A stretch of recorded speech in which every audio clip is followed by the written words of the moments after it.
There are a couple of somewhat more specialized ways of implementing compression that may not necessarily occur to people to try in day-to-day use, but they can come in handy in certain situations. One possibility is the option for MS processing on stereo tracks. It comes here every day. For anyone who might not be familiar with it, MS stands for mid-side. It's a way to separate the mono sum of the left and right signals, the audio that's panned center in a stereo track. It comes here every day. From the difference between the left and right sides, typically wide, spacious elements like reverb and room tone, and any hard panned items that play mostly out of only one speaker.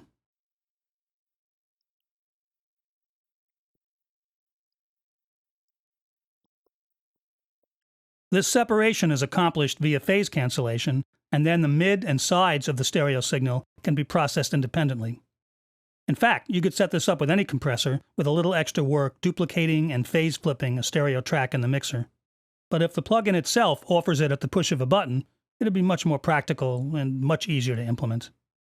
Mid-side processing is probably more associated with mastering than mixing, but a lot of mixers end up also handling the mastering as well.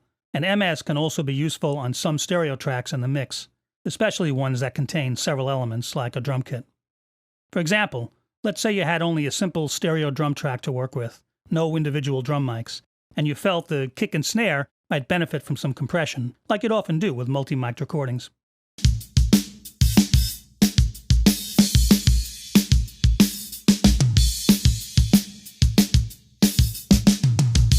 If you apply a compressor to the entire kit, your only option in this case, it might be that by the time you dial up an appropriate amount of compression for the kick and snare, the hi-hats and cymbals may end up being overcompressed.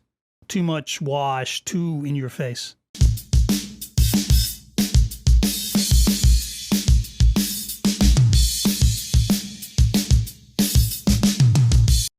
Mid-side compression could be the ticket. Enabling it should separate the usually centered kick and snare, the mid, from the typically wider positioned hi-hats and cymbals, the sides, with somewhat more independent compression now possible for each of these two signals. For this stereo drum kit scenario, you might choose not to compress the sides, leaving the hats and cymbals alone, and apply compression only to the mid, where it could now be applied more aggressively to the kick and snare primarily, without overly affecting those cymbals.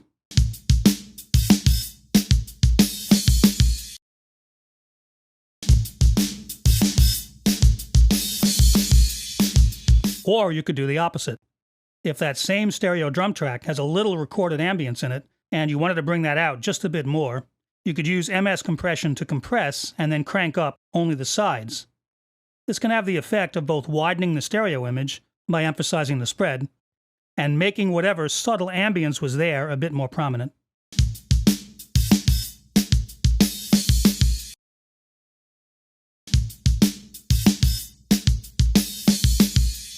Naturally, if you apply MS compression to the full mix, or in a separate mastering stage, you can do the same kinds of things, processing typically centered elements like drums, bass, lead vocals, and solo instruments. It comes here every day. Or emphasizing the sides for spread and ambience in the mix as a whole. I see her look at my face. If you wanted to implement MS compression and your preferred compressor doesn't include the option, you can set it up yourself in the mixer. You'd make 2 extra copies of the stereo track. The original would be switched to mono. This will be the mid signal. Each of the other 2 will have both sides panned hard left and right.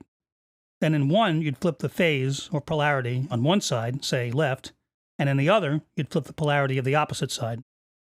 Then you can run these 2 through a subgroup, which will make up the side signal.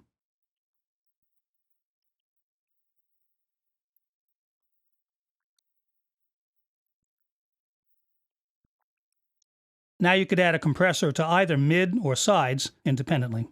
MS compression may not be the kind of thing you'd use regularly in either mixing or mastering, but don't forget that the option is there for those occasional situations when it might prove useful.